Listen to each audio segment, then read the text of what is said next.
Okay, now we're going to get into scary stuff.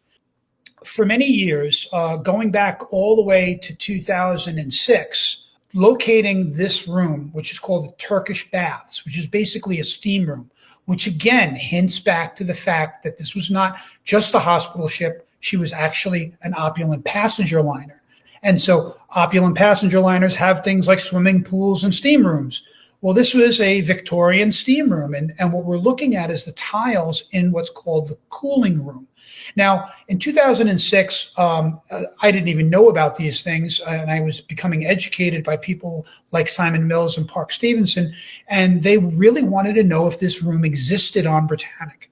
And so in 2006, 2009, 2015, guys were being tasked with trying to find a way in, and everyone was telling us that the way was blocked, it collapsed, there was no way to get into that.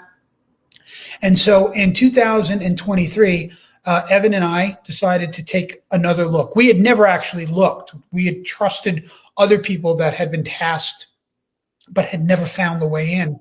And I said, you know what, Evan, why don't we try something a little different? And everybody prior to us had always gone to the very lowest side of the wreck and then tried to find their way in that way. I said, why don't we do it the way the passengers would go? Well, let's act like we're going down the staircase and follow the staircase. So in other words, we looked at it in from a diving perspective in an unconventional way, where from a diving perspective, you would probably want to take the shortest path. We actually took a little bit of a longer path, and yet it brought us to an intact hallway. And at the end of that hallway was a door, and there was a balustrade from the grand staircase laying across this doorway.